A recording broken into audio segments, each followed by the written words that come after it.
হাদিসের মধ্যে আছে বাপ, আল্লাহর নবী বলছে যখনই জমিনে কোনো বান্দা নাফরমানি করে তখন ওই জমিনের ওই বান্দার পায়ের নিচের মাটিটা জমিনটা আল্লাহর কাছে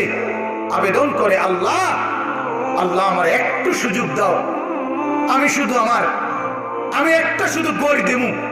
আমার নিচের মাটিটা উপরে উঠাবো, উপরের মাটি নিচে নামাবো, শুধু ওই লোকটাদের এরকম বিছনায় এপাশ ওপাশ করে আমি আমার জমিনটাকে একটু এপাশ ওপাশ করবো, আমার নিচের মাটি তুলবো, উপরের মাটি নিচে নামাবো, আল্লাহ এরে নিয়া আমি শুধু একটা উল্টানি দিতে চাই, তুমি আমার অনুমতি দাও। রব্বুল আলামিন তখন বলে ওই জমিনকে, না তুই এমন করিস না, ও যে আমার বান্দা, ওরে না আমি বানাইছি, ওরে আমি বানাইছি। এই জমিন